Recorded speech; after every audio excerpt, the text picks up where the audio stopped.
ஆன்மநேய உள்ளங்களுக்கு வந்தனம்.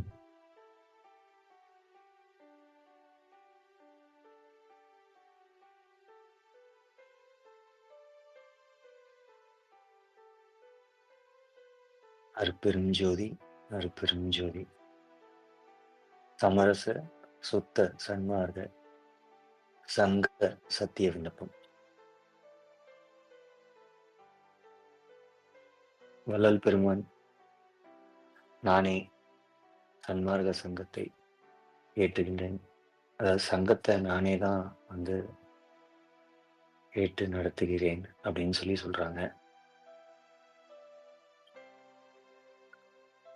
அந்த சங்கத்துக்காக ஒரு சத்திய விண்ணப்பம் வைக்கிறாங்க. அதுதான் இந்த சமரச சுத்த சன்மார்க்க சங்க சத்திய விண்ணப்பம். இது யாருக்காக அப்படின்னா, சங்கத்தினர் சத்திய நிலை அடைவதற்காக வைக்கக்கூடிய ஒரு விண்ணப்பமா இருக்கு. வள்ளல் பெருமான்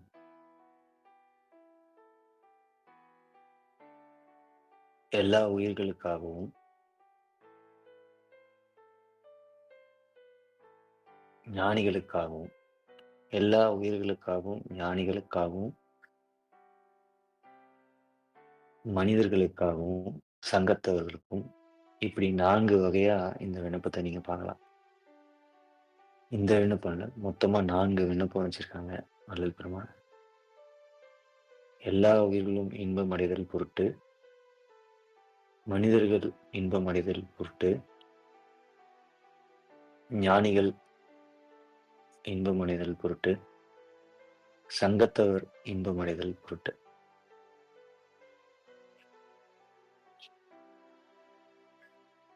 இது நம்ம நேத்து பார்த்த மாதிரி அகம், அகப்புறம், புறம், புறப்புறம். இப்போ இந்த மாதிரி வகையா தான் நம்ம வந்து விண்ணப்பத்தை பார்க்கணும். கடவுள் ஒருவரே அப்படின்னு வள்ளல் பெருமான் சொல்லிட்டு, அதுக்கு விண்ணப்பம் மட்டும் 4 வச்சிருக்காங்கன்னா, அது என்னன்னு நம்ம கொஞ்சம் உற்று கவனிக்கணும். யாவும் தாமாய் நிற்பவர் போய் கடவுள்கிட்ட தனித்தனியா விண்ணப்பம் வைப்பாரா அப்படின்னா இல்ல. அவரு இந்த 4 தன்மையுடைய ஆன்மாக்கள். இந்த 4 தன்மை என்பது 3 தன்மை நம்ம ஆல்ரெடி பார்த்தோம். அந்த 3 தன்மை என்பது அபக்குவம், அபக்குவ பக்குவம், பக்குவம். 4வது வந்து அதிதீவிர பக்குவம். இந்த சங்கத்தை ஒரு அதிதீவிர பக்குவத்துல தான் எடுத்துன்னு போய் வள்ளல் பெருமான் வைக்கிறாங்க. அதனாலதான் இந்த 1932 பதிப்புல அந்த பதிப்புரையிலேயே தெளிவா போட்டிருப்பாங்க. 1லிருந்து 6 திருமுறை பாடல்கள் ஜீவகாருண்ய ஒழுக்கத்தையே கடவுள் வழிபாடாக கொண்டு வாழ்பவர்களுக்கு மட்டுமே உரித்தானதாகும் என்று வள்ளல் பெருமான் வந்து நமக்கு சொன்னதாக நம்ம அதுக்கு போட்டிருக்காங்க. அப்போ எல்லா உயிர்களும் இன்பம் அடைதல் பொருட்டு அது யாரால முடியும் அப்படின்னு சொன்னா, உயர் அறிவுடைய மனித தேகத்தினால முடியும்னு சொல்றாரு. இங்க நம்ம எல்லாம் நினைச்சிட்டு இருக்கோம், மனுஷங்க எல்லாருமே உயர் அறிவு உடையவங்க அப்படின்னு சொல்லி. எல்லாரும் உயர் அறிவுடையவங்க கிடையாது. அதே போல எல்லா மனிதர்களுமே உயர்ந்த பிறவி ஆயிட முடியாது. வள்ளல் பெருமான் ஜீவகாருண்ய ஒழுக்கத்துல கேள்வி எண் 17ல சன்மார்க்க, துன்மார்க்க பிறவி அப்படின்ற விஷயத்த கவர் பண்ணியிருப்பாங்க. அந்த இடத்துல நமக்கு ரொம்ப தெளிவா சொல்லுவாங்க. இதுல மனுஷங்களும் வருவாங்க, மிருகங்களும் வரும். அது துன்மார்க்க பிறவிய குறித்தது. அப்போ மனுஷங்கள்லயுமே துன்மார்க்க பிறவி. துன்மார்க்க பிறவி என்பது இந்த நரகர்கள், களவு செய்வார், காட்டகத்தார், கொலை செய்வார் இதெல்லாம். இவங்கலாம் துஷ்ட ஜீவர்கள்ல இவங்களும் வராங்க. மனிதர்கள்லயுமே துஷ்ட ஜீவர்கள் இருக்காங்க அப்படின்னாரு. இப்போ வள்ளல் பெருமான் யாவும் தாமாய் நின்றார தவிர்த்து, அதுல மனிதர்கள் இப்படிப்பட்ட பக்குவங்களாக உள்ளனர். ஒரு ஒரு யோனி பேதத்திலயும் எப்படிப்பட்ட பக்குவங்கள் உள்ளது? அந்த யோனி பேதங்கள் எவ்வாறு பிரிக்கப்பட்டிருக்கு? இப்படியே ஒவ்வொரு யோனி பேதங்களாக எப்படி மனித பிறப்பு வருது? மனித பிறப்பு வந்தும் எத்தன பிறப்பு? 7 பிறப்பு இருக்கு. அதுல தூல பிறப்பு 7 இருக்கு. சூக்கும பிறப்பு 7 இருக்கு. காரண பிறப்பு அப்படின்றது மனோ சங்கல்பங்கள் எல்லாம் பிறவின்றாரு. அதுல மட்டும் நமக்கு 7 இல்ல. அது அது வந்து கணக்கே இட முடியாது அப்படின்னு சொல்றாரு. அப்போ இப்படிப்பட்ட அந்த மனித தேகம்,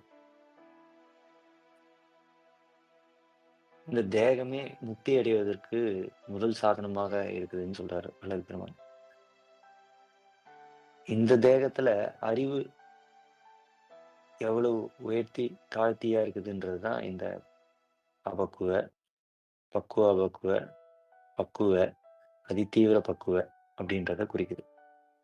இந்த விண்ணப்பம் யாருக்காக வச்சது அப்படின்னா, சன்மார்க்க சங்கத்தினருக்காக வச்சது. சன்மார்க்க சங்கத்தினர் அதிதீவிர பக்குவம் உடையவர்கள். அவரு அதிதீவிர பக்குவங்கள் நம்ம அடையறதுக்காக இப்படி அடையும் பட்சத்துல, இது ஏன் தனியா இவங்களுக்கு வைக்கணும் அப்படின்னா, இவங்க தான் பக்குவமா இருக்கிற மனிதர்கள அதிதீவிர பக்குவத்துக்கு வர வைக்கிறவங்களா இருப்பாங்க. இப்படி இவங்க செய்யும் பொழுது, இவங்க மேற்கொண்டு கடவுள் அருளை பெறுவார்கள். பூரணமடைவார்கள். அருள் பூரணமடைவார்கள் என்பதை குறிப்பதற்காகவே இந்த விண்ணப்பத்த வச்சிருக்காங்க. அது மட்டுமே இல்லாம, இவர்களுக்கு முக்கிய தடைகள் அப்படின்னு சங்கத்தவர்களுக்கு முக்கிய தடைகள்னு நமக்கு குறிப்பிட்டிருக்காங்க. இவங்களுக்கு முக்கிய லட்சியம் அப்படின்னு குறிப்பிட்டிருக்காங்க.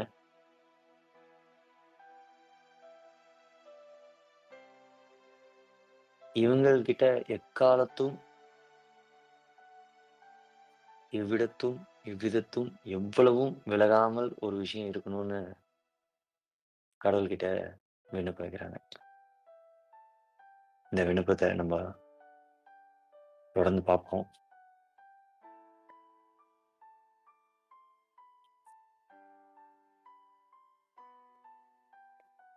இயற்கை, உண்மை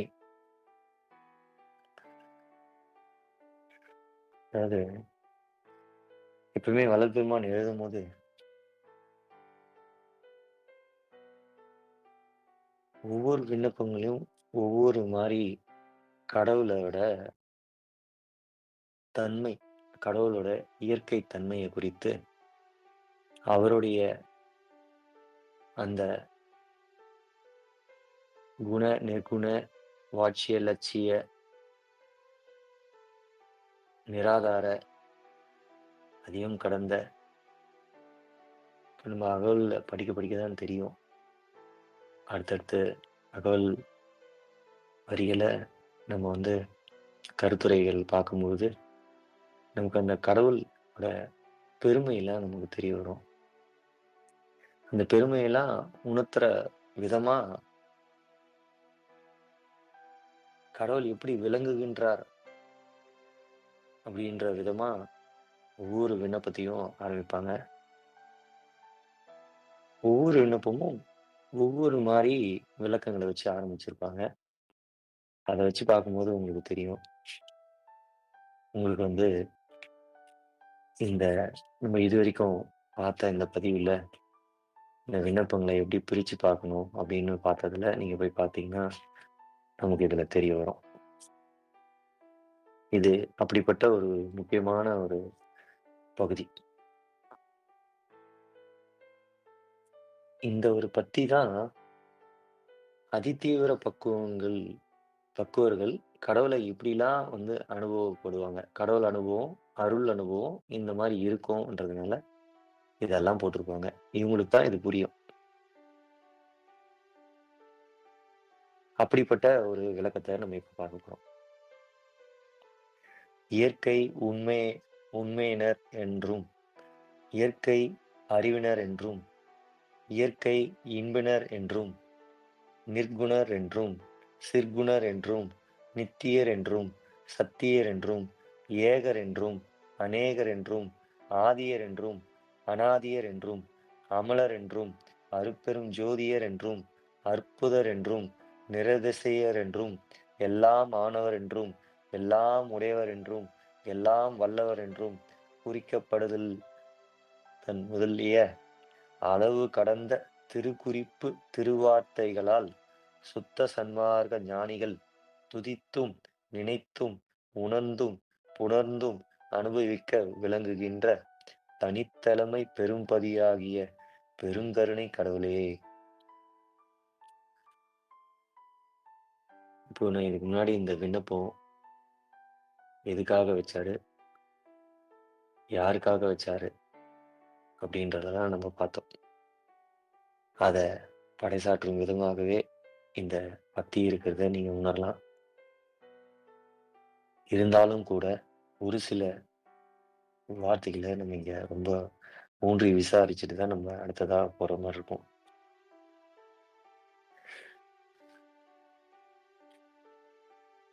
ஜீவகாருண்யத்தின் முதல் கேள்வி பதிலாகிய அந்த ஆன்ம லாபம் அப்படின்றது வள்ளல் பெருமான் விளக்கியிருப்பாங்க. இந்த ஆன்ம லாபம் அப்படின்ற விளக்கு இருக்கிற இடத்துல தான் கடவுளோட விளக்கம் அங்க இருக்கும். நீங்க அதையும் இதையும் ஒப்பிட்டு பார்த்தீங்கன்னா, ரொம்ப அழகா நமக்கு வந்து புரியும். எல்லா அண்டங்களையும், எல்லா புவனங்களையும், எல்லா பொருட்களையும், எல்லா ஜீவர்களையும், எல்லா ஒழுக்கங்களையும், எல்லா பயன்களையும் தமது பூரண இயற்கை விளக்கம் ஆகிய அருட்சக்தியால் தோன்றி விளக்கம் செய்விக்கின்ற இயற்கை உண்மை வடிவினராகிய கடவுளின் பூரண இயற்கை இன்பத்தைப் பெற்று எக்காலத்தும், எவ்விடத்தும், எவ்விதத்தும், எவ்வளவும் தடைபடாமல் வாழ்கின்ற ஒப்பற்ற பெரிய வாழ்வே இந்த மனிதப் பிறப்பினால் அடையத்தக்க ஆன்ம லாபம் என்று உண்மையாக அறிய வேண்டும்.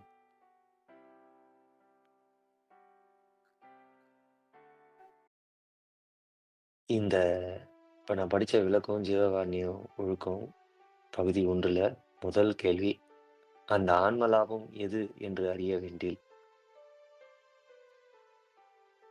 இதுக்கு முன்னாடி ஒரு பத்தி இருக்கும். உலகத்தில் மனித பிறப்பை பெற்றுக்கொண்டவர்கள் இந்த பிறப்பினால் அடையத்தக்க ஆன்ம லாபத்தை காலமுள்ள போதே அறிந்து அடைய வேண்டும் அப்படின்றது ஒரு பத்தி இருக்கும். இதுக்கு முன்னாடி சுத்த சன்மார்க்க விளக்கம் அப்படின்ட்டு. சுத்த சன்மார்க்கத்தின் விளக்கம். அதுதான் ஜீவகாருண்ய ஒழுக்கம் அப்படின்னு சொல்லி ஆரம்பிச்சிருப்பாங்க. இப்ப இந்த விண்ணப்பமும், இந்த நான் படிச்ச எல்லா அண்டங்களையும் தொடங்கி தடைபடாமல் வாழ்கின்ற அந்த ஒப்பற்ற பெரிய வாழ்வே இந்த மனித பிறப்பினால் அடையத்தக்க ஆன்ம லாபம் என்று உண்மையாக அறிய வேண்டும் அப்படின்றதும் இந்த விண்ணப்பத்தோட தொடக்கம் முதலா நீங்க பார்க்கலாம். சத்திய விண்ணப்பத்தோட சங்க சத்திய விண்ணப்பம்னு இனிமேல் இந்த விண்ணப்பத்த நம்ம சொல்லி பழகணும். சங்க சத்திய விண்ணப்பம்.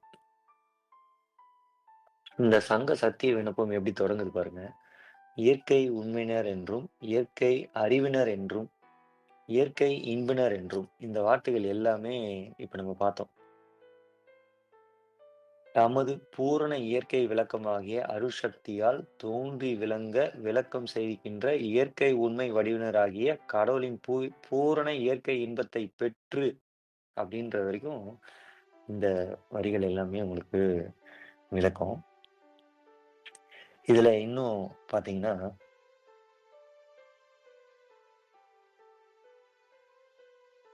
இங்க எல்லாமே 3 வர்றத நம்ம பார்ப்போம். அதாவது இயற்கை உண்மையினர் என்றும், இயற்கை இன்புனர் என்றும், இயற்கை அறிவினர் என்றும் 3 பார்க்குறோம். இயற்கை உண்மையினர் என்றும், இயற்கை அறிவினர் என்றும், இயற்கை இன்புனர் என்றும். அதேபோல நிர்குணர் என்றும், சிற்குணர் என்றும், நித்தியர் என்றும், சத்தியர் என்றும்ன்றாரு. அடுத்து 4 குடுத்துருக்காங்க. அடுத்து ஏகர் என்றும், அநேகர் என்றும், ஆதியர் என்றும், அனாதியர் என்றும், அமலர் என்றும் அப்படின்னு 5 குடுத்துருக்காங்க. பாருங்க. இயற்கை உண்மையினர் என்றும், இயற்கை அறிவினர் என்றும், இயற்கை இன்பினர் என்றும் 3 குடுத்தாங்க. அடுத்தது 4 குடுக்குறாங்க. நிர்குணர் என்றும், சிற்குணர் என்றும், நித்தியர் என்றும், சத்தியர் என்றும் அப்படின்னு 4 குடுக்குறாங்க. அடுத்து 5 குடுக்குறாங்க. ஏகர் என்றும், அநேகர் என்றும், ஆதியர் என்றும், அனாதியர் என்றும், அமலர் என்றும் அப்படின்னு 5 குடுக்குறாங்க. இவரே அருட்பெரும் ஜோதியர் என்றும், அதாவது நேத்து நம்ம பார்த்தோம். 5 மதங்களையும் வென்றவங்களே தனித்த பூரண வல்லமை உடைய ஆன்மாக்கள் என்று நம்ம பார்த்தோம். அதுதான் சுத்த சிவம்னு பார்த்தோம். அந்த சுத்த சிவமாக அருட்பெரும் ஜோதி தான் இருக்காருன்னு பார்த்தோம். அதாவது அருட்சிவத்துக்கான பதி அருட்பெரும் ஜோதின்னு பார்த்தோம். அதுதான் இங்க நமக்கு குடுக்குறாங்க. இந்த அருட்பெருஞ்சோதியர் எப்படிப்பட்டவர் அப்படின்னா, அற்புதர் என்றும் இப்ப இதுதான் சுத்த சன்மார்க்கத்தோட வார்த்தைகள். என்ன வார்த்தை அப்படின்னா, பியூர்லி சுத்த சன்மார்க்கத்தோட வார்த்தைகள். அற்புதர் என்றும், நிரதிசயர் என்றும் இதெல்லாம் வேற எந்த மார்க்கத்திலயும் நீங்க பார்க்க முடியாது. இந்த வார்த்தைகள. அருட்பெருஞ்சோதி வரைக்கும் கூட நீங்க எந்த மார்க்கத்துல வேணா பார்க்கலாம். ஆனா, நம்ம வள்ளல் பெருமான் குறிப்பிட்ட அருட்பெருஞ்சோதியருக்கான விளக்கம், இந்த அற்புதர் என்றும், நிரதிசயர் என்றும், எல்லாம் ஆனவர் என்றும், எல்லாம் உடையவர் என்றும், எல்லா வல்லம் எல்லா வல்லவர் என்றும், இப்ப இங்க பாருங்க எத்தன வார்த்தை போட்டாரு. அற்புதர் என்றும், நிரதிசயர் என்றும், எல்லாம் ஆனவர் என்றும், எல்லாம் உடையவர் என்றும், எல்லாம் வல்லவர் என்றும். இப்போ அந்த 5 மலத்தையும் நீக்குனவங்க, இப்படி 5 வார்த்தைகளாக கடவுள வந்து அவங்களுக்கு அனுபவம் ஆவாங்க. கடவுளோட அந்த விளக்கம் கிடைச்சிருக்கும். அப்போ இப்படிப்பட்ட அந்த 5 வார்த்தைகள நம்ம இப்படி பார்த்துறணும். பார்த்துட்டு குறிக்கப்படுதல் முதலிய அதாவது கடவுள குறித்து இப்படி குறித்து நமக்கு கடவுள பத்தி சொல்றாங்க. 3 பார்த்தோம், 4 பார்த்தோம், 5 பார்த்தோம். இந்த 3 4 5 அப்படின்னா, அத வந்து நம்ம ஆல்ரெடி நேத்து அகவல் விளக்கத்த பார்த்தவங்களுக்கு அது புரிஞ்சிருக்கலாம். இல்லன்னா ஒரு முறை அத பார்த்துட்டு, அத கேட்டுட்டு இத வந்து கேட்டீங்கன்னா புரிஞ்சிரும். இப்படிப்பட்ட கடவுளை அளவு கடந்த திருக்குறிப்பு திருவார்த்தைகளால் சுத்த சன்மார்க்க ஞானிகள் இவங்க தான் என்ன பண்ணுவாங்களாம், இப்படிலாம் சொல்லி துதிப்பாங்களாம், நினைப்பாங்களாம், உணருவாங்களாம், புணருவாங்களாம், அனுபவிப்பாங்களாம். பாருங்க அவரோட வார்த்தைய அப்படியே படிக்கிறேன்.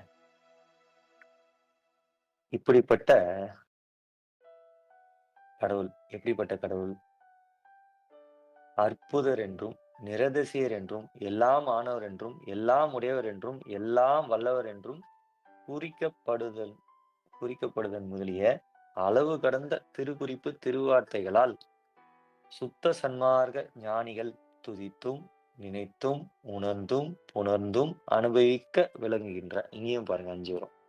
துதித்தும், நினைத்தும், உணர்ந்தும், புணர்ந்தும் அனுபவிக்க அந்த 5வது தான் வந்து அனுபவிக்க விளங்குகின்ற. இந்த அனுபவம் யாருக்கு வருதோ, எந்த அனுபவம்னா, நான் இப்ப 5 மேல ஒரு 5 சொன்னேன். அதுக்கப்புறம் அருட்பெருஞ்சோதி ஆண்டவருக்கு அப்புறம் ஒரு 5 சொன்னேன். இப்போ ஒரு 5 சொல்லியிருக்கேன். முதல்ல 5 அதுக்கப்புறம் அருட்பெருஞ்சோதி ஆண்டவர்.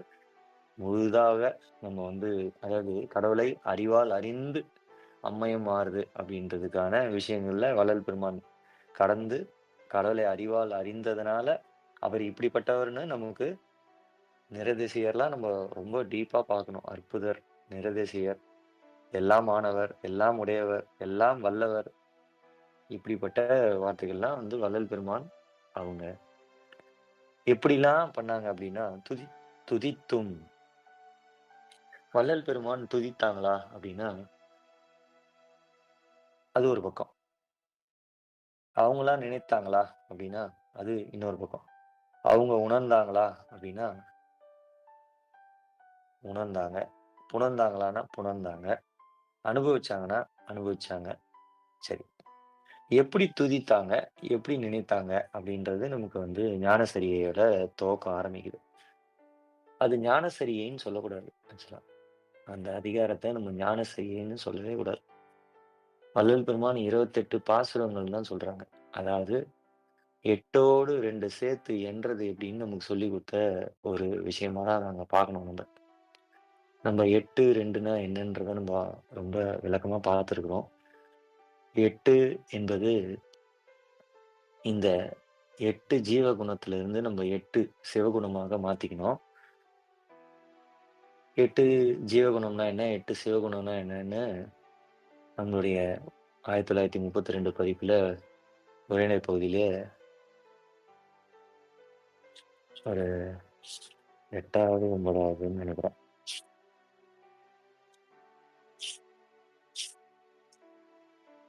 20வது தலைப்பு. உரைநடை பகுதியில பக்கம் எண் 18ல வருது. அத நீங்க பார்த்துக்கோங்க. சிவகுண ஜீவகுணத்திலிருந்து நம்ம சிவகுணமா மாத்திக்கிட்டு, அப்புறம் 2 இயற்கை குணங்க இருக்கு. அதுல ஒண்ணுத்த குணம்னு சொல்லலாம். ஒண்ணுத்த குணம்னும் சொல்ல முடியாது, நிர்குணம்னும் சொல்ல முடியாது. இது 2த்தையும் சேர்க்கணுன்றாரு. அதுதான் ஒண்ணு ஆன்ம இயற்கை விளக்கமாகிய அந்த ஜீவகாருண்ய விளக்கம். அதுதான் சிறிய தயவு அப்படின்றார். அதுதான் சிறிய நெருப்பு அப்படின்றார். அப்போ இந்த ஜீவ தயவு அதுதான் வந்து இன்னொன்னு. அதாவது 8 நம்ம பார்த்துட்டோம். 2 எது அப்படின்னா, எல்லா மார்க்கமும் இந்த 8 மட்டும் தான் கான்சன்ட்ரேஷன் பண்ணுச்சு. இந்த 2க்கு வேற வேற விளக்கம் குடுத்துச்சு. இந்த 2க்கு வள்ளல் பெருமான் தான் ரொம்ப தெளிவா குடுக்குறாங்க. இந்த 2ல 1 ஜீவ தயவுன்னு பார்த்துருக்கோம். இன்னொன்னு கடவுள் தயவு. இந்த கடவுள் தயவு என்பது அருள். இந்த 8ஆ கூட இந்த 2 சேர்க்கும்போது, இந்த ஆன்மா சுத்த சிவமாக ஆகுது. அப்போ மத்த சிவம்லாம் என்ன? அப்படின்றத நம்ம நேத்து பார்த்தோம். அதுல நம்ப சங்கத்தவர் எப்படி வரணுன்றது நம்ம நேத்தே பார்த்தோம். மெய் சிவம், அருட்சிவம், சுத்த சிவம் இப்படி வந்துரணும். சரி. அப்ப 5 சிவமா இருக்குதே, அத எப்படி நம்ப வர்றது அப்படின்றது தான் வள்ளல் பெருமான் என்ன சொல்றாங்க? முதல்ல சிவம்.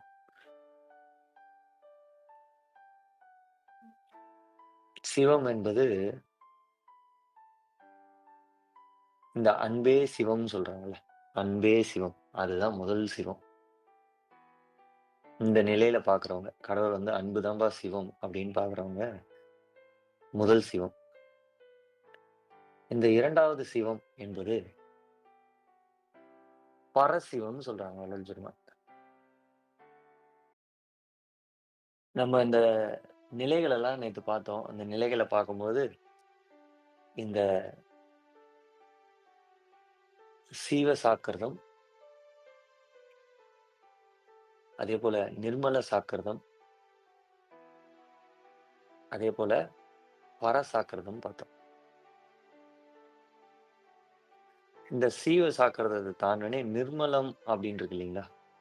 அந்த நிர்மல சாக்கிரதம் அங்கருந்து தான் நமக்கு வந்து சிவம் தொடங்குது. என்ன சிவம் அப்படின்னா, அன்பே சிவம். கடவுள் மேல உண்மையான அன்பு வரும். ஆனா, அந்த மார்க்கங்கள் கடவுள் மேல உண்மையான அன்பு வர்றதுக்காக ஏதாவது சொல்லிக் குடுத்துருக்கான்னா, சொல்லிக் குடுத்துருக்காது. அது அந்த கடவுள் மீது அன்பு தான் சொல்லிக் குடுத்துருக்கும். எப்படி சொல்லிக் குடுத்துருக்கோம் அப்படின்னா, பக்தியா சொல்லிக் குடுத்துருக்கோம். அந்த பக்தி என்பது ஏன் அந்த மாரி போச்சு அப்படின்னா, அவங்க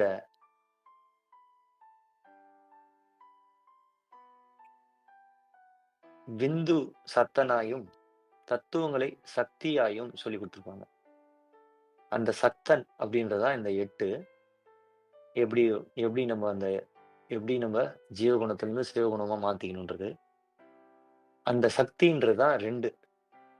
அந்த சக்தியில தத்துவமா சொல்லிக் குடுத்து, இந்த தத்துவங்கள நம்ம எப்படி வந்து வெற்றி கொள்றது அப்படின்றத சொல்லி, அங்க வந்து முடிப்பாங்க. இது வகர வித்தை, தகர வித்தையில முடியும். இந்த 2 தான் அவங்க என்ன பண்ணாங்க, இந்த 8 கூட 2 சேர்த்தாங்க. சேர்த்து அவங்க சொன்ன சிவம் தான் பரசிவம். இந்த பரசிவ நிலையில இருக்கவங்க அதாவது இது எப்படின்னா, ஒண்ணுத்தோட முடிவு, இன்னொருத்தோட தொடக்கம் அப்படி இருக்கும். இப்போ நம்ம பரசிவம் என்பதெல்லாம் நமக்கு தேவையில்ல. அதே மாரி இந்த சிவம் அப்படின்றத வச்சுப்போம். சிவம். முதல்ல சிவம், அடுத்து பரசிவம். இந்த சிவம்ன்றத நீங்க எங்க பார்க்கலாம் அப்படின்னா, ஜோதி ஜோதி ஜோதி சுயம். ஜோதி ஜோதி ஜோதி பரம். ஜோதி ஜோதி ஜோதி அருள். ஜோதி ஜோதி ஜோதி சிவம் அப்படின்னு சொல்லியிருப்பாரு. இதுக்கப்புறம் நீங்க பரசிவத்த எங்க பார்க்கலாம் அப்படின்னா, பரசிவம், சின்மயம் அப்படின்னு சொல்லி நீங்க அந்த பாடல பார்த்தீங்கன்னா, உங்களுக்கு பரசிவம் தெரியும். சரி. இந்த பரசிவம் அப்படின்னு தொடங்கி அவரு அந்த பாடலை எழுத ஆரம்பிச்சு, முடிக்கும்பொழுது பதம், பதம், பதம்னு முடிச்சிருப்பாரு. அப்புறம் ஏன் இந்த வார்த்தைகள போட்டு பரசிவத்துக்கு மட்டும் இந்த வார்த்தைகள போட்டு எழுதுனாங்க அப்படின்னா, அவங்களுக்கு பரசிவத்துல பரசிவமா வழிபட்டு அதே பரசிவத்த பதியா வச்சு வழிபடுறவங்களுக்கு, அவங்களுக்கு இதுதான் பதி. அதனால அவங்களுக்கு அந்த பதிய சொன்னா தான், அவங்க அடுத்தடுத்து வந்து அவங்கள பதப்படுத்தி அருள் பதத்துக்கு கொண்டு வரதுக்காக தான் வள்ளல் பெருமான் இந்த விஷயங்கள செய்றாங்க. செஞ்சு அவங்களலாம் அருட்சிவ நெறிய சார்றதுக்காக அவங்களுக்கு எழுதப்பட்ட அந்த பாடல் தான் அது. அப்போ நம்ம இந்த விண்ணப்பத்தோட பகுதிகள் முதல் பத்திய பார்த்திருக்கோம். இந்த முதல் பத்தியில துதித்தும், நினைத்தும், உணர்ந்தும், புணர்ந்தும் அனுபவிக்க விளங்குகின்ற அப்படின்னா, இந்த 5வது அப்படின்றது தான் நம்ம வந்து சுத்த சிவம். இந்த சுத்த சிவநிலையிலிருந்து அனுபவிச்சா மட்டும் தான், நீங்க வந்து அவங்களுடைய அனுபவம் கடவுள் அனுபவமாக இருக்கும். அப்படி இல்லன்னா, அவங்க அனுபவம் மாயை கலந்திருக்கும்னு அர்த்தம். அப்போ இப்படிப்பட்ட நிலையிலிருந்து அவங்க துதித்தாங்க அப்படின்னா, அவங்க எப்படி துதித்தாங்க அப்படின்றது தான் அந்த 6ஆம் திருமுறை பாடல்கள்லாம். எப்படிலாம் நினைத்தாங்க அப்படின்னா, நம்ம பார்த்தோம். நினைந்து நினைந்து, உணர்ந்து உணர்ந்து,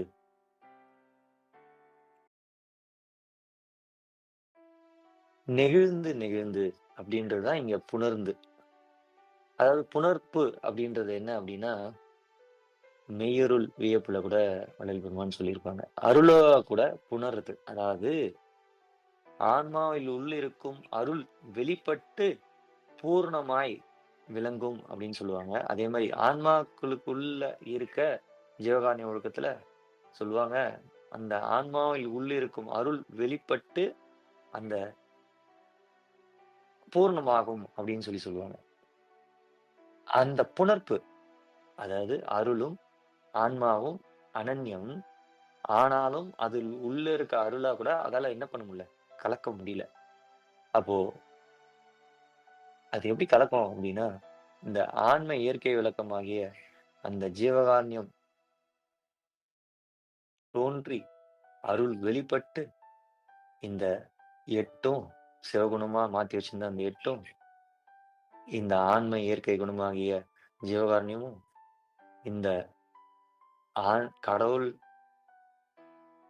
விளக்கம் அல்லது கடவுள் தயவாகிய அந்த அருளும், இந்த 8ம் 2ம் சேர்ந்து அனுபவிக்கக்கூடிய ஒரு அனுபவமே கடவுள் அனுபவம். அப்படிப்பட்ட ஆன்மாக்கள் அனுபவிக்கக்கூடிய அனுபவம், அதுவே அதிதீவிர பக்குவ ஆன்மாக்கள். அவங்களே சங்கத்தவர். அந்த சங்கத்தவருக்கு வைத்த அந்த விண்ணப்பமே இந்த சத்திய விண்ணப்பம் என்று சொல்லி, இன்றைய பகுதிய நம்ப இன்னைக்கு முடிக்கலாம். தனிப்பெருங்கருணை அருட்பெருஞ்சோதி. வந்தனம்.